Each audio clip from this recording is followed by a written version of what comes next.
there is a curse surrounding our own NJ Squatch / Dwayne, who is a super fanboy of the show but refuses to participate in any way. But I know he's listening. The biggest closet fan of the podcast. I know he's listening right now, and he's laughing his ass off.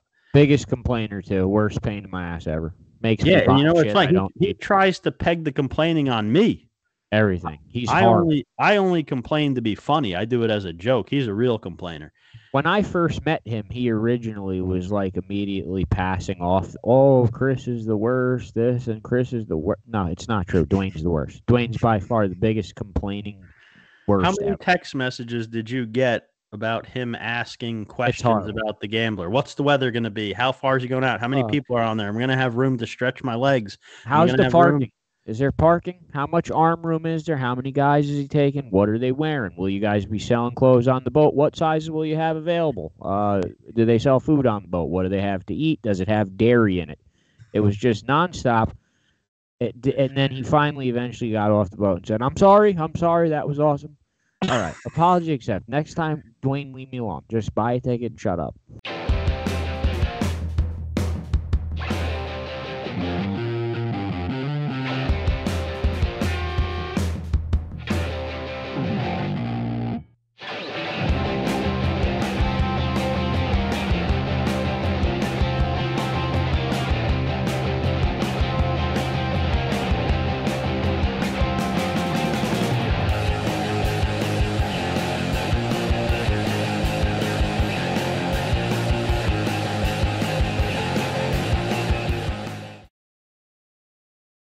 Hello and welcome to episode number 57 of the NJ Multi-Species Podcast. I am your host, Joe Santiago. As always, my partner, Chris Pereira. Here I am. We survived Mayhem on the Gambler. We survived Mayhem on the Gambler, which was a huge success, surprisingly. It's like the first thing we've ever done that didn't completely become a train wreck. It actually all worked. And I'm shocked. Train wreck. Usually everything we do turns to shit. I guess when we get other people involved, it goes all right. But yeah, it was impressively smooth, real smooth. I don't think anything turns into a train wreck. I mean, maybe it like a fun train wreck, like a good one. Yeah, a good one. But yeah, that was awesome. A lot of people already are messaging me. When are we doing that again? Hopefully we're doing that again soon. We have to. I mean, it was awesome. It was awesome. We had almost 40 people, over 40 people. Got to meet a lot of people on the boat that we never met in person before. One guy won a rod from Jigging World. That was awesome. Anthony D. Yeah, Anthony. I forget his last name all the time. Anthony something. Tony D. I forget what his last name is. I can't keep track of my friends' last names that I've known for 10 years. Yeah. There's no chance. He won a Jigging World rod. We were able to, on the boat, raise $320 cash to donate to Scott Tarnowski. Basically, everyone on board put in an extra $5 for the rod raffle. Dude, how much money do we have to donate to Scott before he stops making fun of us? Never gonna happen. It'll just never. Right. There's no stopping him, and yeah. If he stopped making fun of us, I'd probably be worried. Yeah, if he stopped making fun of us, it's a big problem. Yeah. But yeah, it was huge success. Awesome job by everyone. Just really great. And the Gambler. And shout out to Signal 11. Stinky Steve was on board. He gave away a lip glue bundle to the first keeper of the day. That was cool. Yeah, Scott Howard got that. Howard got it. Yeah, Eggplant Daddy was on board. It was awesome. It was a really fun trip. Yeah, is it true? Now, I don't know if this is true or not, but are the ashes of one of Scott's relatives actually sewn into Eggplant Daddy? I've never heard of that. I don't know if it's true or not, but I did hear that. But yes, I mean, special thanks to Captain Bogan, for putting us on the fish and dealing with the mayhem, and Chris Lito, especially down in the trenches with everyone, dealing with all of our bullshit and loving every second of it from what I could tell. And we loved it too. And I'm just glad nobody got thrown overboard or handcuffed. That was all I was looking for. That was the biggest success, and there wasn't too much sickness either. The boat was fairly far offshore, farther than we thought that it was going to be. Definitely, I didn't expect to be going out that deep for sea bass, but we did. We went out pretty far, so I kind of expected maybe some more people would have gotten sick, because there was a lot of people on board that like hadn't done it in a while or hadn't been on a boat. But no one really got sick. Do you want to call out the no-shows, or are we going to let them slide? The no-shows, Mark Madusky, Laura Yeats. I mean, and Yeats wrote on there her excuse was, night fishing. It just takes over. Like, you think we don't night fish? Have you looked at our pit? We night fish more than you catfish people do. We missed. Some people just can't. They have limits to the suffering they're willing to do for the fish. Yeah. And I think Madosky, I don't know. Has anyone spoken to him? Is he gone? He had said he has strep throat. It's all right. We had people came and they went for free. So yeah, we were actually able to replace it. People want to go on this so bad. We replaced them like at the last minute. Like like that girl before. I forget her name. Her Instagram tag is like Fishy Chicky or something. Is her name Lexi? Alexis, yeah. She answered like a post at like 1 a.m. and was at the Gambler, but with like 7 minutes to spare. She got on basically free for one of those no-shower spots. There you go. So good for her. Awesome.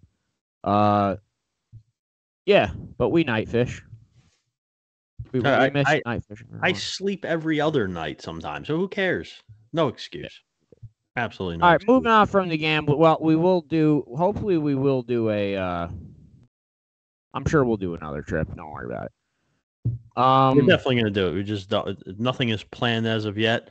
But I will say this. I know there was a lot of people that when all was said and done and the trip was full, ready to go, there was a good amount of people complaining, I didn't hear about this. What happened? When was this? I would have wanted to go.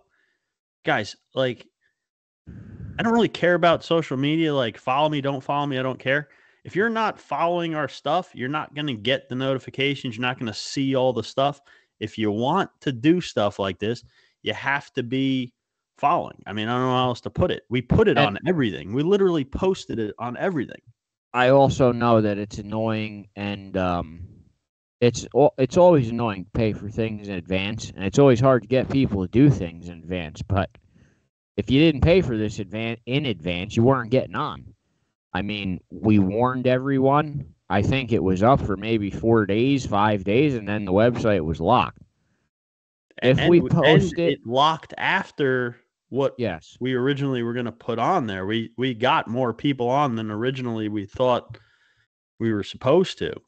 If we post something and you're interested in going, don't hesitate. Please just sign up right away and reserve your spot. If the weather's terrible or something, it'll end up getting canceled and you'll get your money back anyway. Or it'll get rescheduled. Like, that's the way it works. Like, yeah, that's how these boats operate. These boats operate. They do this day in and day out every year through the season. If the trip gets canceled and rescheduled to a date that you can't do or whatever, you get your money back. There's like, none of these guys are looking to take your money, but they need to have these spots. They can't have 20 guys saying they'll come and then none of them show up. No, and that you can't fill those spots. Now you're going out, you can't even pay for the gas. Well, the reason why, and also people don't like to organize things like this because they don't want to deal with the people. Like, we get the thing together and then you have to deal with the complaint. Like, Dwayne, how much arm room is there? Like, I got to pull out a tape measure and drive down to the Gambler to see how much arm room there is for Dwayne. Yeah. Like, just either come or don't come. That's it. You want to come or not? And if you do, I thought I was gonna have to powder Dwayne's balls to so that he could come on the boat and have room. Like, who cares, dude? Then Dwayne got off the boat, sends me a text message, says, "Greatest party boat trip of the century. Sorry for complaining so much." All right, well, apology forgiven, but you annoyed the shit out of me for 6 weeks about it, though. Damn it. I hope he did that purposely. I hope he just wanted to piss you I'm off. sure. I'm sure he did. I have some fishing reports from all around the state, down to South Jersey. We'll start right from the bottom. I talked to Thomas Wyatt. Thomas Wyatt said pretty much everything down there in the saltwater is on fire. People catching stripers from all over the place on shore, going out. He said snakehead fishing is just starting to get good. He said within the past week he sees an uptick in snakeheads showing up in his news feed. I've seen, like, the Kennys have been popping a couple pretty good for a couple of weeks now already, and the other guy, Boom Nevy, fish from a kayak, big snakehead guy. I mean, that's all he does. So it's the second he can start catching snakeheads again, he's on them, and he's been on them for a while. But yeah, I think he's right. It's starting to get much better now as it warms up, I'm sure. Yeah, I've never fished for them yet. Oh, really? I thought you had gone a couple times and failed. No, I never. I don't think I ever have even Well, I fished in the Schuylkill. They're in there, right? I've never even fished really in a body of water that they were in. Well, you probably have, but not in numbers. Not in numbers, yeah. I've heard they're up the Delaware pretty good. I mean,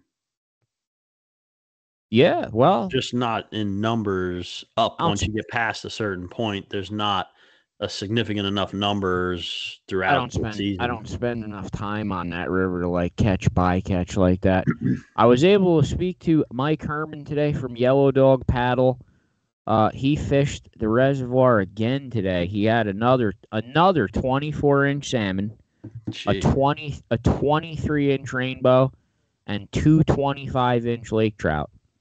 That was just today, and we saw. We posted some pictures from last week.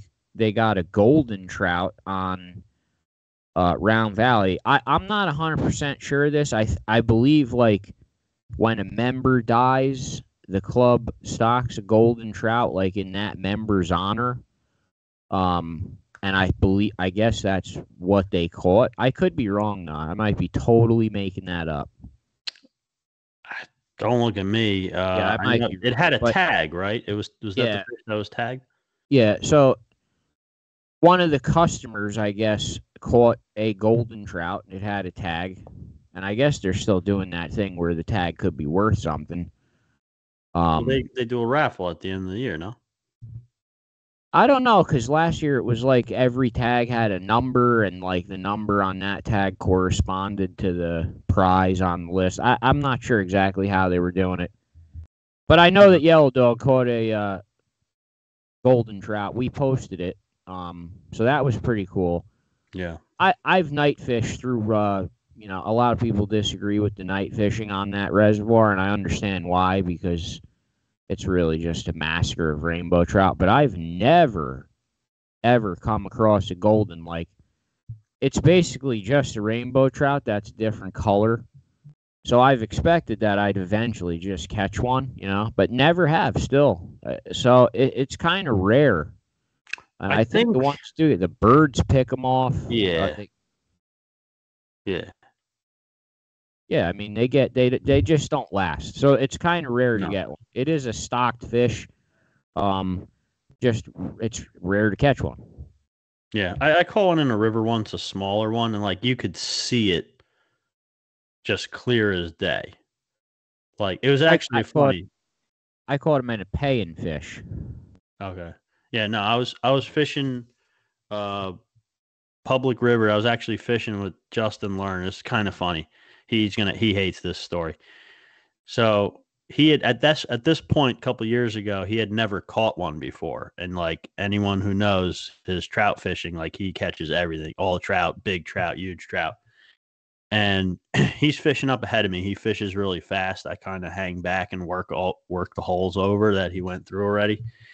And I see him. He hasn't moved for a while, and I catch up to him after a couple of minutes, and he goes, "Dude, please go all the way around me. Like, just go all the way back around." I'm like, "What?"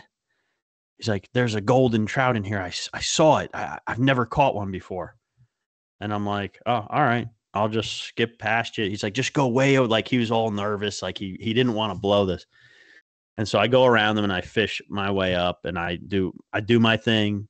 Like, I'm talking like 30 minutes. I come back, he's still there. I'm like, "Dude, I think it's time to give up and move on. Like, let's go." He's like, I threw everything at it. I threw everything. He's going through all the stuff he threw at it. And I'm like, "Did you try pink worm?" He's like, "Nah." This was years ago. Like, I'm like, "Throw a pink worm at it." He's like, "I don't have one." I'm like, "I got one if you want." He's like, "Nah, you can try it. I don't. This thing ain't gonna bite anything." Dude, I threw the pink worm in there and drifted it through on a jig head one time, and the thing came up and hit. I felt so bad I caught this fish. Oh God! I felt so bad I caught this fish, but I had never caught one either at that point. So it made it all right. But I felt so bad. This thing Don't feel hit bad. nothing but a pink worm. I'll never feel bad for him ever. Never. Nah, you know what?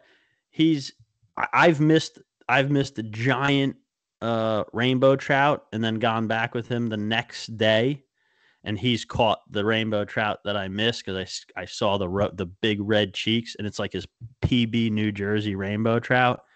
And then the same thing happened with a brown trout too. I saw this really bright orange brown trout, and I hooked him for a second, and the hooks on my Rapala were rusted, and I lost the fish, and the thing came back, and one of the rusted, the feather treble hook on the back of a Rapala, it was rusted under there. Because here's my lesson for anyone listening: make sure those feathered treble hooks dry out completely. Don't put them back in the box until they're bone dry, because the water gets caught up in the feathers and at the base of the treble hook. And if you close them in a box or something and don't use it again for a while, they will rust out and those hooks will break off on a fish.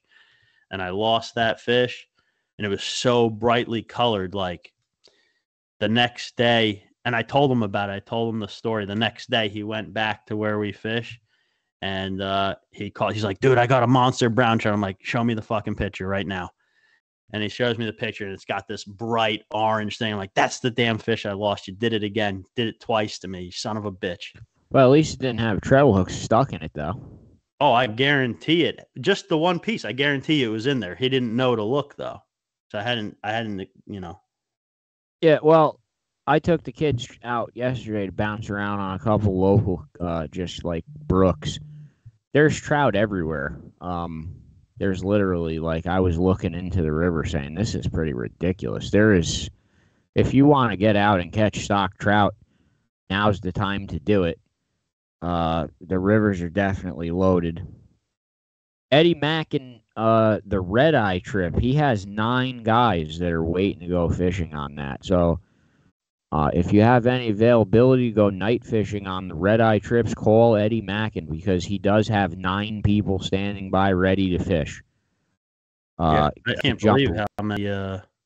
I mean, me neither. Yeah, people are waiting. They need someone else to go with. It's $135. You get on the list and you give your availability.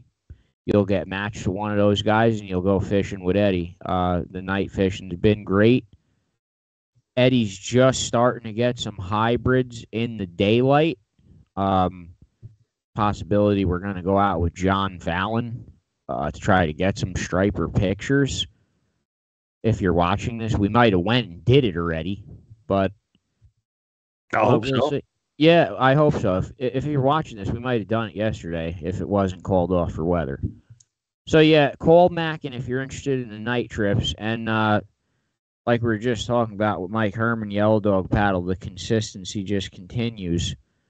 If you're interested in more of that type of fishing, the salmon, the trout, Yellow Dog Paddle, Mike Herman's been on absolute fire. We're going to Want to bring our guest on? Yeah, I think we're ready to go. Let's make sure everything's working. Deuce, can we get the guest? Okay, so we have our guest, Captain Doug Edmunds. Been in the charter business in Cape Cod now for 7 years. He's one of the first charter captains we're bringing on from another state.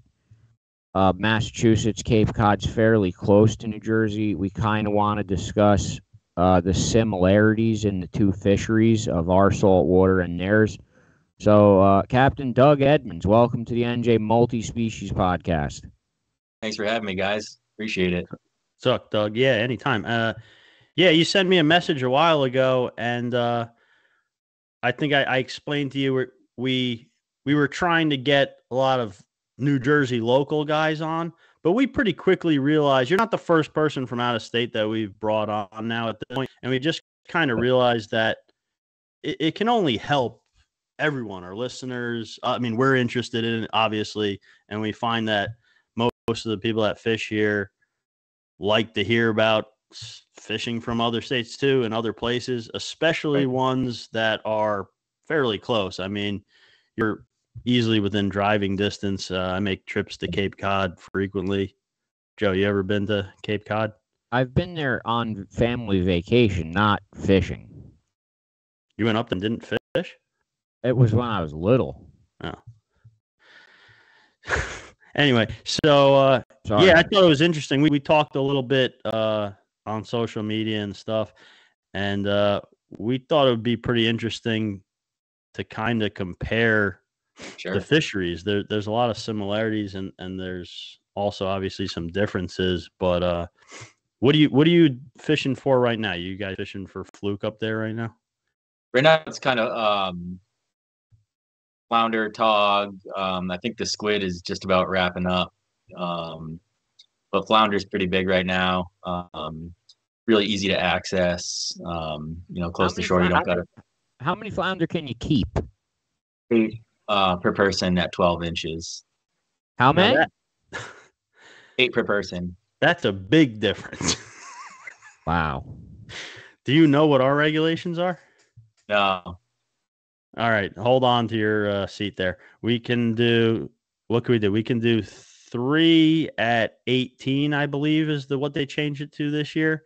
And last year, it was 2 at a slot of between 17 and 18 inches, a 1-inch slot. You could keep 2, and then you could keep 1 bigger. So I'm talking about winter flounder. Yeah, he's talking about winter flounder. We're only allowed 2 of those. Oh, well. Our winter flounder is also much less than yours. Well, it used to be like yours, and now it's not.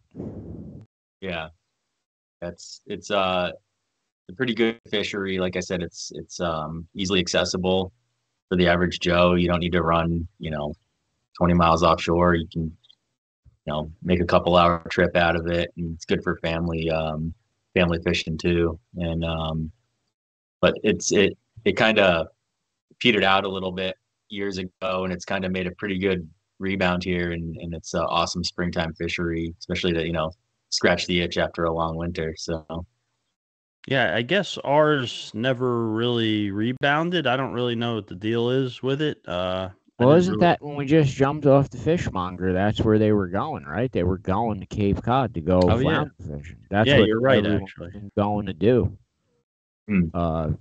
So that's becoming more and more of like a popular thing for Jersey people to do is now come winter flounder fish by you.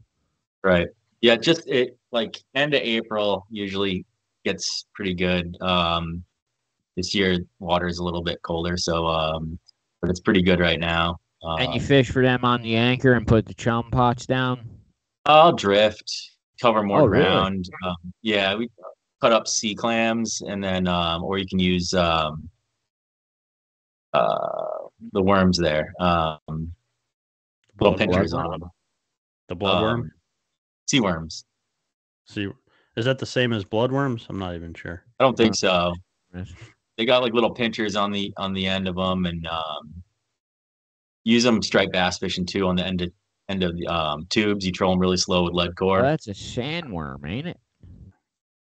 You know what? I think depending on the person, I've heard people call them bloodworms or sandworms or sea. Like I think it depends on the person, honestly. But I know what you're talking about. What's yeah, that sounds like an interest. That might be a trip that we might want to look into doing. When does it start getting good? You said like right coming now. through out of winter. What month? Yeah, exactly. Generally, I think last year my first trip was like April 28th, and we did pretty good. And the guys are hitting them pretty good right now. It's I went the other day.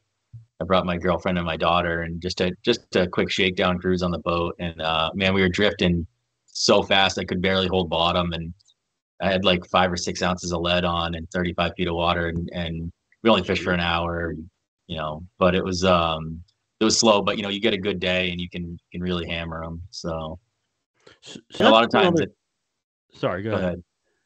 So it's 12 inches, but a lot of times we're not, we're throwing back those smaller keeper size fish and keeping 16s, 17s. That's a good size for the winter flounder here. So yeah, I mean I think I caught a 16-incher once in New Jersey years ago. It was like it's considered like a huge fish. I mean, yeah, that's big. The biggest one I'd personally ever seen. And I know people I've seen someone's caught an 18-inch or whatever, but I mean but one, you said something that kind of triggered me too. Another big difference is, and the winter flounder fishing here isn't as big anymore. A lot of guys don't bother doing it because you can only keep 2, and they're kind of tough to come by one that's big enough to be a keeper size, unless you really know some good spots and stuff. But if you talk to anyone that, hey, let's go winter flounder fishing here, the main like accepted tactic to do this is like what Joe asked you about. You anchor up, you put out a chum pot, and you put out baits, like small baits. Guys use corn or little pieces of whatever bait and stuff. And like that's how you do it. I don't know of too many people that drift for them like your summer flounder fishing. Yeah, that sounds like I said, you gotta have low wind. You do want to move, obviously, but like I said, I was out the other day and I did terrible, but it was pretty windy so. But we use like little.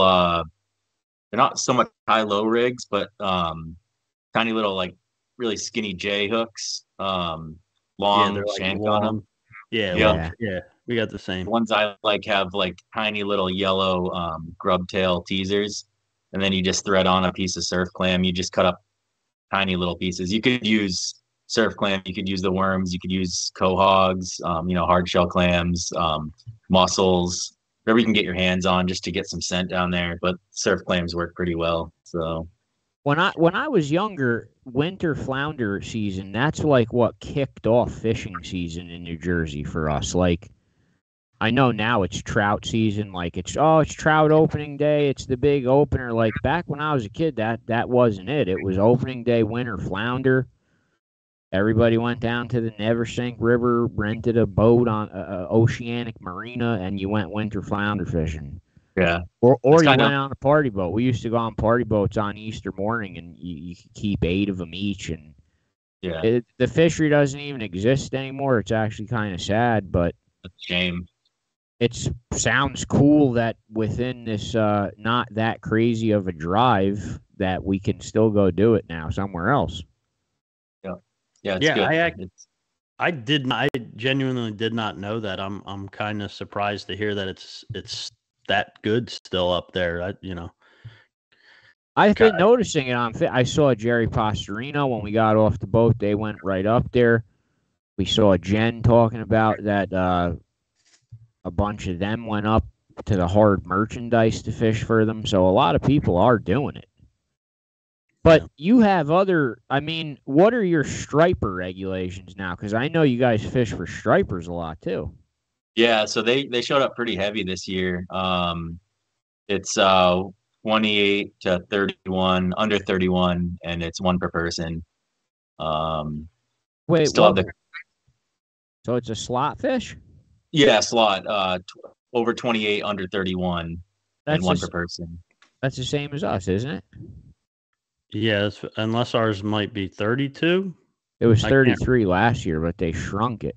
Maybe it's a federal regulation that's just the same across every state. No, I I think no, I don't. No, it's not. it's It's not. statewide, but I think there's like a I can't remember the name, but it's like a it's gonna bother me now. Everyone pretty much had to make some regulations, and a lot of the states I think kind of went the same direction with it. This is our second or third year at under 31 inches. I think like 3 years ago it was 28 to 35. So it was a bigger slot. It was like that for a couple of years. Then before that, it was just 28 and up, still being one fish per person. When I was in high school, I worked on a charter boat for like 4 years, and it was 28 and up and two per person. So, six guys would come out, we'd catch 12 fish for them, and they'd go home pretty happy. So it's a little tough now with the regulations. It makes it harder to get a slot fish if someone wants to bring home dinner. A lot of our fish are overs, and but people understand really. We can supplement what they bring home with bluefish if they want it. We have so many options within a pretty short ride, which is pretty great for the charter game. Yeah, I always thought it was kind of a tough situation for charter guys, and like I don't know, let's see what you think. So obviously, the more fish that are released on the bigger side of the fish, it's better for the fish as a whole, which is going to be good for the charter business. But you also have these guys are paying good money to come fishing, and if they like to eat fish, they want to take fish home. Absolutely. Now, so it's kind of like a catch-22 for a charter guy.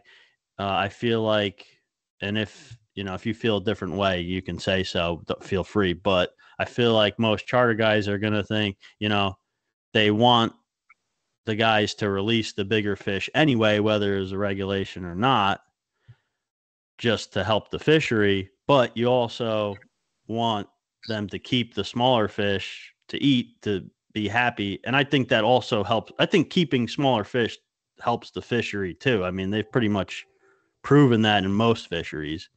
I don't know about this one specifically, but I don't know. How do you feel? So like, I know some guys just want to kill everything that they can legally kill and they don't care.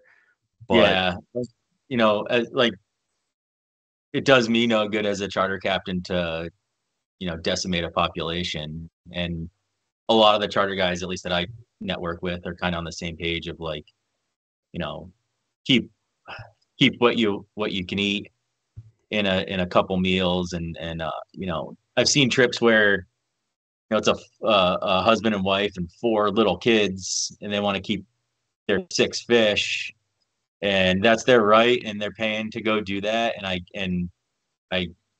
get it. right. But that's a striper has a lot of meat on it, especially before this 3-inch slot limit. We'd catch 5 or 6 high 30-inch fish, and they'd want to keep it all, and you shake your head, thinking about how much of that goes to waste. It doesn't freeze great. So I like I said, it comes down to like, someone's paying me money to take them fishing. It's their right to keep up to a limit. I suggest like the start of, we catch our first keeper, I would say, okay, how many do you guys want to keep? And there's always that everyone looks at each other and well, what do you want some? And then there's always well, my neighbor loves striper. And so I say, guys, it's what are you going to reasonably eat in the next week or so? And let's keep that. Like I said, when I was in high school, they'd, same thing. They'd be a family of 6, 4 kids and a, mom and dad, and they'd want to keep 2 each for everybody. So that's, killing 12 fish, and that's getting wasted. Mostly, a lot of people probably eat it, but yeah, I mean, you hope it's not getting wasted. I guess you'll never really know, but you never know. You don't know how often someone gets to go fishing. right. Maybe they have a big extended family and everyone in the, they all live within 30 minutes and they give it all to, like, you don't know. And I don't know, even me, like, no one's paying me to come fishing with me, but even I feel similarly. Like, I don't have any right to tell someone what they can or can't keep if it's within the regulations. Right. I wish that, and this goes for any species, I've said it before, I wish that everyone would kind of take it upon themselves to release big fish of any species. They Right. just do more in the water. But I also hope that they'll keep the regular to small sized ones that are legal. I mean, I think that helps the fishery just as much as releasing the bigger ones. Yep, absolutely. Now, So let me ask you this. I've always heard, like, one of the big draws of coming up there to Cape Cod is that you guys pretty much could do everything that we could do, but in a much shorter boat ride. Like, you guys are able to fish for tuna fish much closer. yeah, Is all that true? yeah, it's we have so many, like, are you guys familiar with the Cape and like the water surrounding it? Like, we have Cape Cod Bay, which is like the inside of the arm of the Cape, and then there's Provincetown on the backside of the Cape, and then there's Chatham, Monomoy, that kind of reaches down towards Nantucket, and then there's the whole Nantucket Sound, which is good. Springtime, it's got squid, and then sea bass opened, I think, this past Saturday, and scup, and I'm not sure about the tautog situation in there. What's a But scup? That's a porgy, right? Yeah, it's yeah. Okay. Yep. And then, so I mean, the first tuna I've ever killed was maybe a mile and a half off the beach, and it was 600 pounds with no head or tail or guts. It was dressed out at 600. So, you can see people on the beach, swimming and sitting in their lawn chairs while you're fighting these fish. It's incredible. But I mean, it really all depends. Some bites, a couple of years ago, 2 years ago, we could go and fish this spot off Chatham, but it was a 30-mile run from the beach. But I could pretty much guarantee you a fish every trip. The amount of fish that came out of there was insane. Pretty awesome. You could go troll for small fish if you wanted. If you wanted to catch a big one and sell it, if you had the commercial permit, you could, go out there and get one pretty quick. It was a pretty awesome time. Dude, So you're calling 30 miles like a decent run, if guys here find out that there's a good school of tuna 30 miles from the shore, there'll be a fleet of 1,000 boats of guys with boners going out there at the same time. Like, it does happen, but they, like, usually, I mean, you want to go tuna fishing here, I mean, you going 80, 90 miles is not uncommon at all. I mean, yeah, 3-hour plus boat rides. It's pretty rough. But Joe hasn't been have you been tuna fishing at all, Joe, or just not in Cape Cod? I had never been past the mid-range. Joe's scared if he can't see shore. So Cape Cod is true. It's not? No. You told me that. You can't see shore from the mid-range. I've been shark fishing. So what's your problem going offshore like 90 miles? I don't have a problem with it. I've just never done it. You make up an excuse every time I try to invite you. No, those aren't made up. Those are real life situations. Okay. You'll learn about it one day. All right, that's just a coincidence. Joe can never go. But anyway, Yeah. So Doug, I mean, but Joe, you got to admit, Cape Cod, like you can catch tuna. Yeah, that sounds cool to me. 1 mile off the couple 100 yards off the shore. Like, I mean, Yeah. I've been a couple of times, and it is pretty awesome. Like it's you still got to take a boat ride like down the shore depending where the fish are, but you're fishing within I've 100 200 yards from the shore, literally off the Cape there. I don't know the name where it sticks out, but Yeah. there's no Yeah, there's you no might like have to like. Go ahead. so you don't have it like hotels and stuff. Like this is nice, pristine shoreline, like nature. It's not like, Cape May or Wildwood where it's everything has a hotel on it or a house. It's like Monopoly. Yeah, well, literally. Now, what kind of boat do you have, and how many people do you take? So I have a 26 sailfish center console with 2 Suzuki 175s. It depends on what what we're going for. Bottom fishing, so for fluke, sea bass, flounder, hog, stuff like that. I try to limit it to 4 people just because it's not a huge boat. It's a good platform. It's solid, but it's you get more than 4 guys and it you start getting tangles and then then you're untangling shit and yeah, it affects the quality of the fishing. right.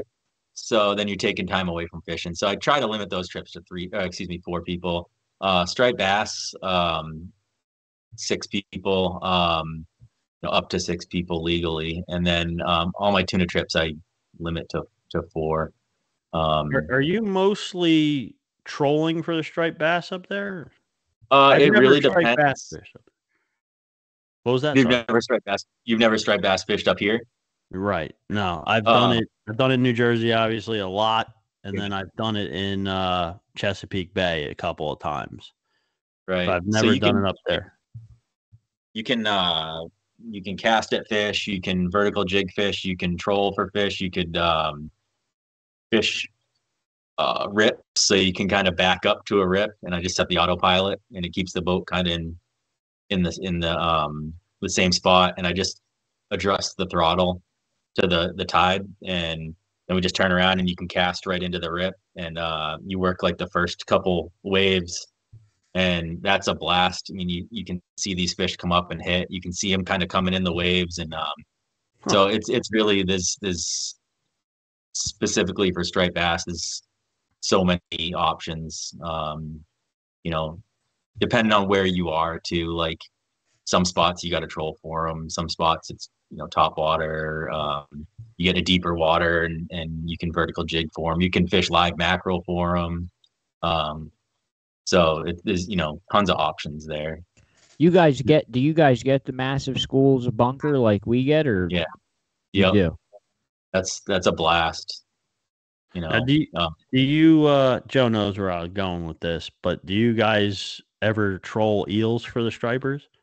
Oh boy. Not trolling eels, but you can just live bait drift them. We used to do that at night. I forget what year it was.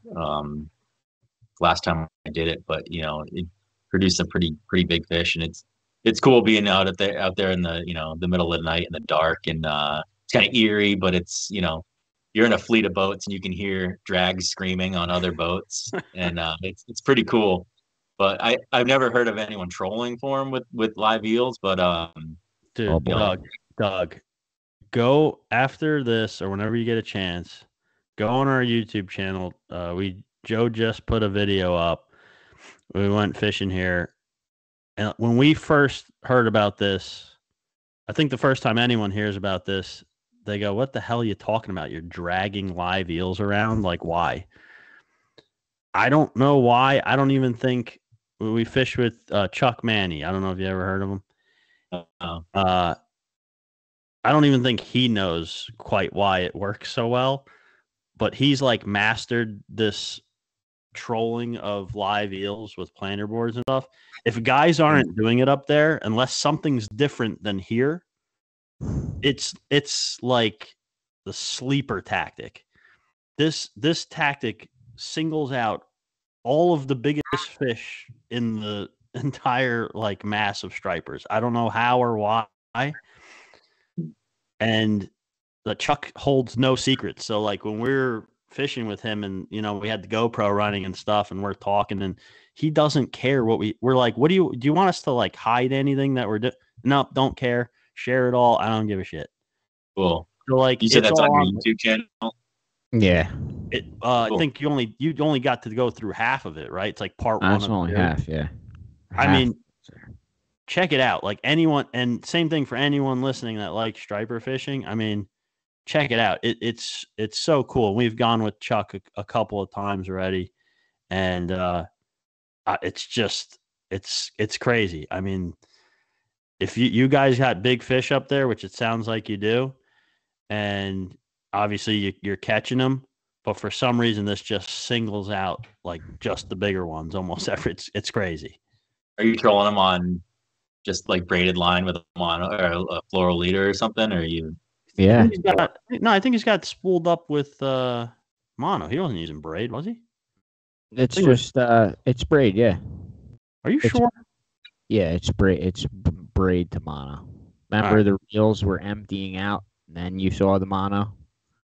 I don't actually remember. And then you're like, oh, you got some line back on the reel finally. I'm 99% sure it was mono, but one of us is very wrong, and we're gonna find out. And if it's Joe, just braid with weight. I'm gonna repost all this. Anyway, Captain Doug, before we let you go, if somebody watching wants to come up there and go fishing with you, how do they contact you? How do they book a trip? What's the process? What are your tags? So I'm Between Alarms Charters on Facebook and Instagram, and betweenalarmscharters.com. And if they want to just reach out with send me a message if they have any questions, and it's funny sometimes people book right through my website and without asking any questions at all. Which if I was going to spend a decent chunk of money going on a trip, I'd want to at least reach out to the captain and ask some questions. So people will book, and I appreciate people booking, but it's like shoot me a message on Facebook or Instagram and ask if it's a good time of year or this or that. And some people, like I have to block out dates on the website just because it'll be like, I think someone tried to book me in March, and I'm like, hey, I appreciate that, but we're not going to catch anything in March out here. So, I just wish people would do a little bit, do their due diligence when they book a trip and ask the captain before they just put their credit card information in and book a trip. But yeah. So. And I'm gonna give anyone listening the same advice, because when I first started branching out and wanted to do trips, and I want to do a blue catfish trip down in the first trip I ever did, like out of state, to call a captain and charter a trip, was Chesapeake Bay. I wanted to go, me and my two buddies, we wanted to fish for blue catfish and stripers down Chesapeake Bay. And I just went on the internet and I typed in blue catfish and I found the guy. He had, good reviews on whatever it was, Google, Yahoo, whatever. And I booked the trip, and I sent him a message like, oh, I want to do 2 days, 1 day blue cat. Okay, yeah, that's great. Went down there, and the guy was nice. We caught some small blue catfish, and then we actually caught a giant striper while we were blue catfishing. And then when we went striper fishing, we didn't catch anything. And I mean, nothing against the guy. I don't even remember his name or anything. It's been probably 15 years at this point or whatever it's been.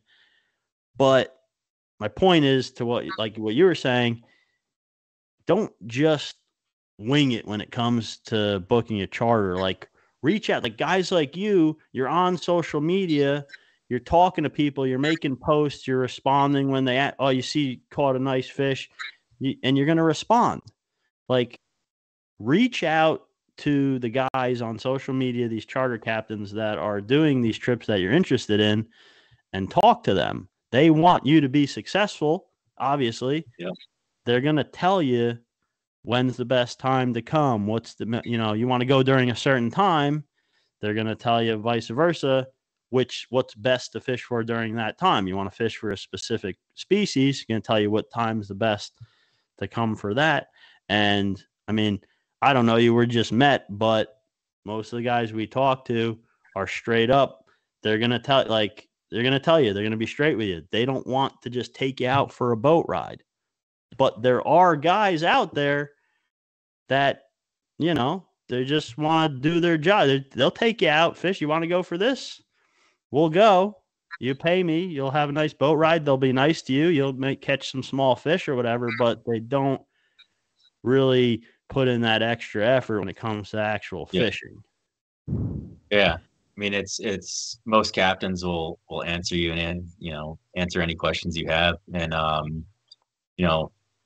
my job is, like, first of all, it's, to make sure you have a safe trip, but my second priority is to make sure you have a fun trip. And, no one, I always say, like, nobody on the boat wants to catch fish more than the captain on the boat. Because, I mean, I'll say it's an ego thing, you know what I mean?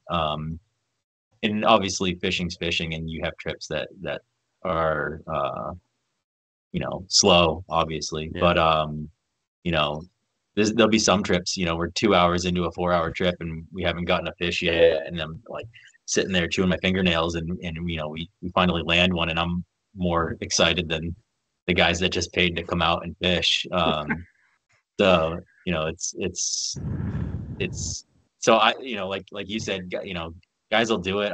I don't like that, but guys will do that. They'll take people out for boat rides, but like last year, the tuna fishing was okay. It wasn't phenomenal, like where I was fishing, and I just had a hard time like advertising for tuna trips when it wasn't that great, or we had to run, an extra 20, 30 miles on top of the already 30-mile steam. I was just like, so I just stuck to bass fishing through most of the late summer, and I got out for a good share of tuna fishing, but it was but like I said, just if you have questions or you want to book a trip, just reach out instead of just booking it right off the bat.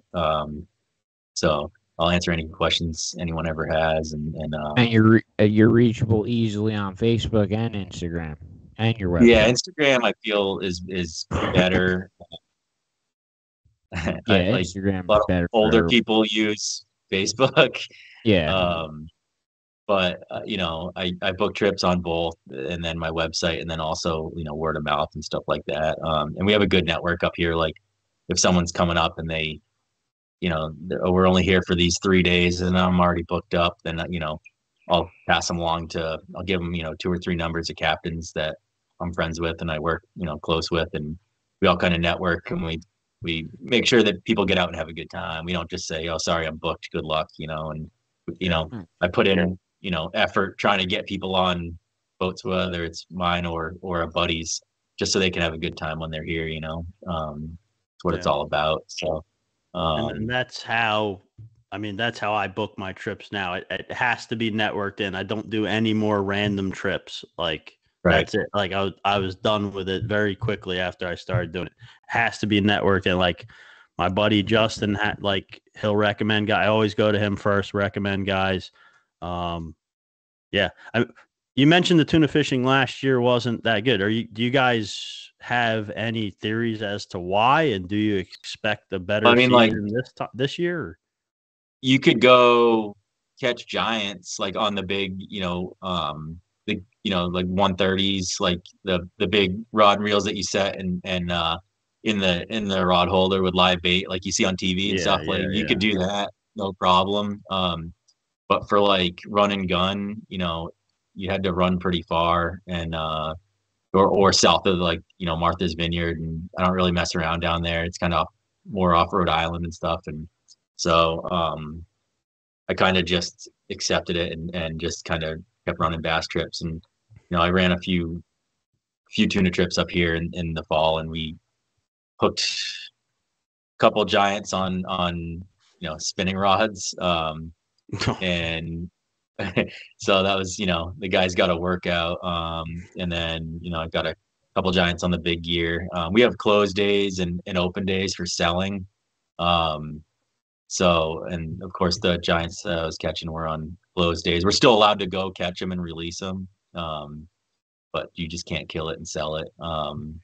So, fishing was still good, but like that run and gun aspect was, you had to run a lot further. I don't like to trailer too far. I keep the boat at the house, and I trailer to locations based on where the fish are, what we're targeting, and guys are running to the other side of the Cape, and trying to trailer home after a trip, on like a Saturday in August on Cape Cod is, off. So I don't even like the 15-minute ride home from the ramp.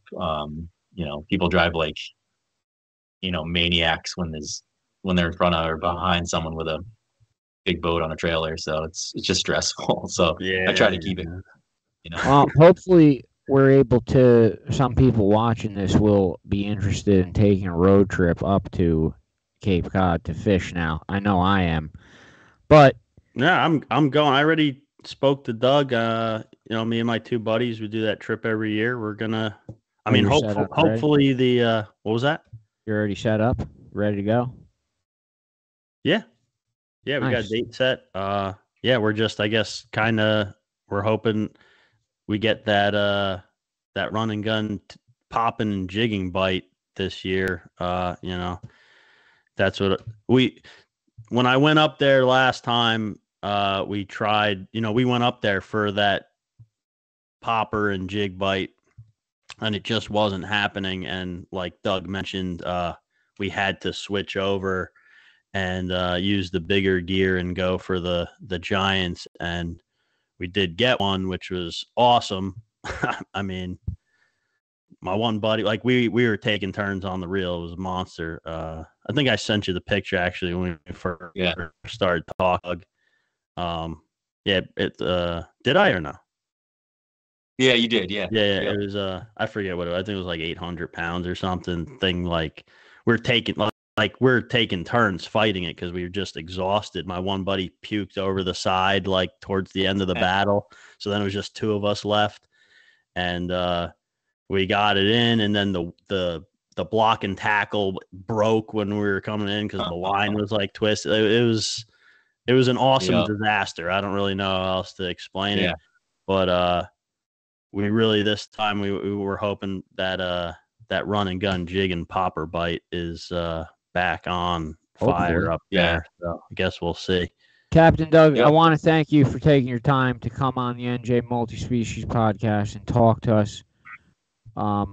Chris will post some of your contact information. Will pop up on the screen. But thank you so much for your time. I really appreciate it. Thank you, guys. I appreciate you having me, and it was nice to meet you guys. You too. Yeah, no, can't wait to fish with you. Thanks for coming on, and we'll talk again soon. Yeah, I'm looking forward to it. All right, guys, take care. Have a good night. Take it easy, take care, Captain. In other news, your buddy Sean, however you say his name, Sean Marinaro down there from where is he? Where does Sean Marinaro live? Somewhere down by Marinaro. Down there. Sean Marinaro. His buddy's doing a fluke tournament. Raging Raymond Fluke Tournament. It's the the Health Department of Deptford and Cherry Hill, June 1st and June 2nd, 2024. $100 per entry, four anglers per boat. Did he post this? I didn't see anything about this yet. Yeah, he sent this to me and asked me if I could share it for him. There's a bluefish and fluke super Calcutta. There's all kinds of shit involved. The captain's meeting 7 p.m. May 31st at down in Little Egg Harbor. So, Chris, if you want to maybe post this, pop this flyer up. Yeah, send me the info. I'll throw it right up. Also, as usual, njfishing.com. Don't forget to check out njfishing.com. That's basically where me and Chris met each other. It's where both of us met a lot of the fishing friends and network that we have now. The trip that we just did on the Gambler was pretty much inspired by trips that NJF used to do. It's completely free. Someone said, "Oh man, this was awesome." It reminded me of the old NJ fishing like meet and greet trips. Yeah, and so to me, bingo. That's what we were going for. I mean, that's it's totally free too. So just go over to NJF, ask for a username, password. Gary will set you up. It's all manually done still. But yeah, it's still a huge network like Chris and Doug were just talking about. The network is so important, and NJF's probably the biggest of all the networks. And also, I also forgot, Mikey K. Mike K's Guide Service is running a special for Father's Day. Mikey K's still doing trout fishing on the river. Like I said before, there's still a lot of trout in the rivers. If father wants to go fishing for Father's Day, Mikey K's giving all the kids $50 off. So that any kid goes for $50 less on a guided trip with Mike K if they book for Father's Day gift. So that's pretty cool. You got anything else? I did. Some fluke fishing reports. Oh yeah, you did. You actually no. I have two things. So fluke fishing reports. Seen obviously the fishmonger is just destroying fluke every day. I mean, and sea bass. Now he's destroying sea bass before breakfast first, and then it comes fluke back into the yeah. I know. I'm not even going to talk about that. Whatever he catches all the fluke. It don't matter. That's not a real fishing report because he has some kind of magical powers. He added a second trip per day, so he's running twice per day now. And we still can't get out there? He did say there's a possibility he'll keep us in mind for 2 spots on one of them second added trips. So it's possible. I don't care so much about. I know he's killing the fluke right now, and it's great, and I like fluke fishing in the back and the shallow stuff. But I want to fluke fish with him in the ocean. That's what I want to do. That's what I wanted to do for a long time. And there's got to be 2 spots on someone's charter, like 2 guys drop out, or even just one. I'll leave Joe behind. I don't give a shit about him. If it's just one, I'll go. He likes me better, he said. So it doesn't matter what he likes. It's not his charter. I'm talking about anyone listening who has a charter on Fishmonger for fluke fishing in the ocean. I'd love to go if you have 1 spot. If you have 2 and you don't mind Joe coming along, that's fine too. But I mean, if you only have 1, I would take me, to be honest. That's my own opinion, though. Why? I don't know. I just feel like I'm cooler. I catch more fish. Depends on the situation. What'd you catch more of? What do you mean? What I catch more of? What more fish? Then I caught more blackfish when we were fishing on the Fishmonger. Then I catch more sea bass than you on the Mayhem Gambler trip. That I don't know about. I don't know. I filled the cooler of keepers for me and Captain Fluke Belly. Yeah, I don't know what happened. Some people like crapped out. Like Max like crapped out on me too. Like what happened? I mean, yeah, like I got 8 keepers in the box. Like now I'm like, oh, I'm gonna take a break and go do a raffle. Max, how many you got in there? I got 3. Like what? Well, 3? Why? I was pulling up 2 keepers at once. And yeah, you were picking up. You had what, 18 keepers, and the other guy had 2. I don't know. I wasn't counting his, but I know Whatever. That doesn't matter. Anyway, so real fluke fishing report. Guys have been doing pretty well, not as well as Fishmonger in the back, in the shallow waters. I went out Sunday, and there's definitely good amount of fish around. The action was pretty decent at times, and at times slow, obviously, with the tide changing and stuff. But were the snorkelers out there with the spear guns? No, I did not see any spear fishermen, which kind of I feel like it was kind of actually not good that they That weren't isn't there. good. Yeah, if they're not there, they know not to be there. I think they cleaned them out already was the issue. Really? I don't know, or they weren't there for some other reason, but you I get what hope I'm saying, there's right? hair. They're not spearfishing there for a Yeah, reason. they're not there. But I had one nice keeper. Like I said, if it was last year's regulations, I would have had a limit. I had Now, a couple. Captain John's blaming the difficult day on Sunday on the curse that we thought we'd broken the curse on Saturday, but now Sunday the curse has revealed itself full throttle. Look, I don't know what is allowed to be talked about and what's not allowed to be talked about, but for anyone that doesn't know, there is a curse surrounding our own NJ Squatch / Dwayne, who is a super fanboy of the show but refuses to participate in any way. But I know He he's is listening. the biggest closet fan of the podcast. I know he's listening right now, and he's laughing his ass off. Biggest complainer, too. Worst pain in my ass ever. Makes me and you know what's shit. funny? He tries to peg the complaining on me. Everything. I only complain to be funny. I do it as a joke. He's a real complainer.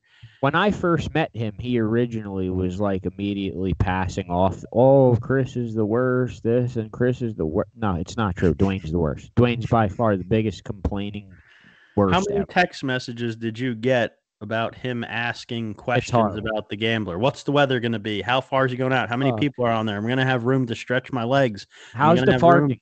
Is there parking? How much arm room is there? How many guys is he taking? What are they wearing? Will you guys be selling clothes on the boat? What sizes will you have available? Do they sell food on the boat? What do they have to eat? Does it have dairy in it? It was just nonstop. And then he eventually got off the boat and said, I'm sorry. That was awesome. All right. Apology accepted. Next time, Dwayne, leave me alone. Just buy a ticket and shut up. But anyway, so right. So he apparently has this aura about him where he has the ability, whether it be, I don't know if he can control it or not, but he has the ability to curse another angler with just terrible, terrible luck. And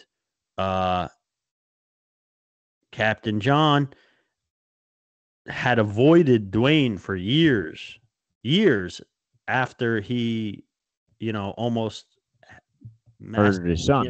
The TV almost fell on his kid, and then the engine exploded, and he's avoided him for years. And they met again at the gambler boat, and everything seemed okay.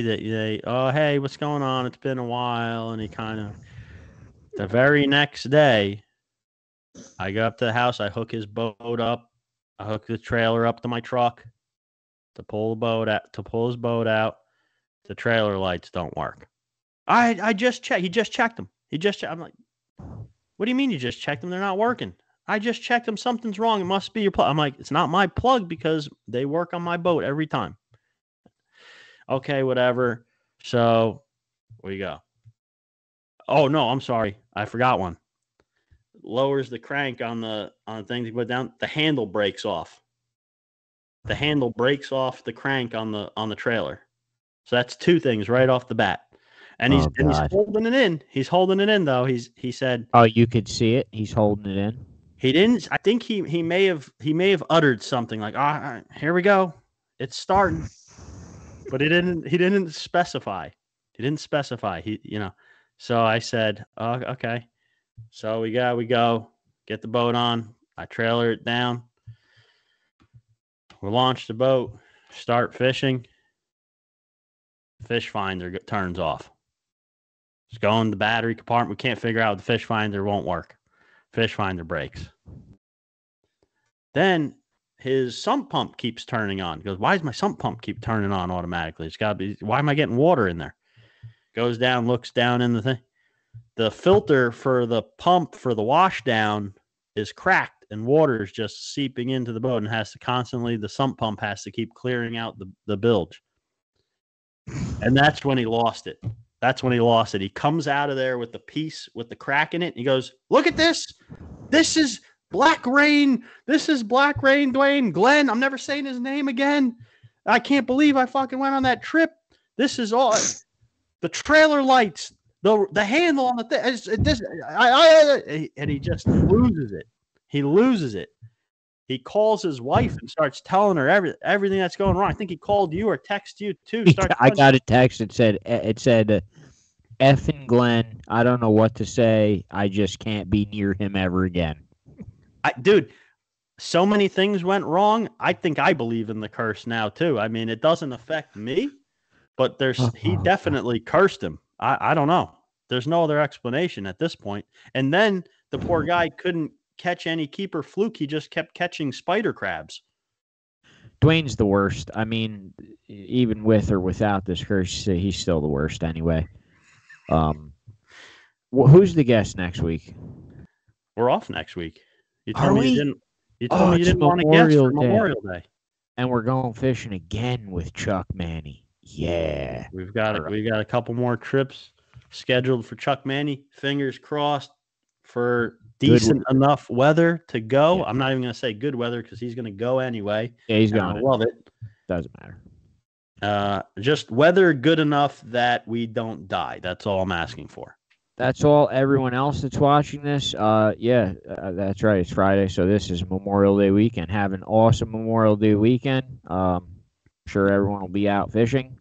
Get out there and fish, and please watch out for the freaking lunatics that are out there, the non-fishing boat people, whatever the hell you want to call them, wakeboarders, got whatever else. There's just lunatics everywhere. They don't give a shit about you or your fishing. They don't give a shit that you're even sitting there doing it. They will run you over. They're probably half drunk. I mean, just be careful. Keep your head on a swivel. Just watch out. And that goes for the whole summer, but especially now. All right. See you next week. See you in 2 weeks. Yeah. There you go. Wait, do you want the guest for the 2 weeks? Who is it? I don't know. I got to look it up. Give me some filler time. Say something. Dead air. I got dead air. Nothing. All right. We got Bob Kennedy, taxidermist. Oh, he's coming on? Cool. Yeah, finally, schedules finally aligned. We were able to I met him at the saltwater show, and I talked to him for a while, and I figured it'd be cool to interview a taxidermist. He does a lot of fish, too. Haven't really, talked to taxidermists too much. It's like a part of our sport we haven't touched on yet.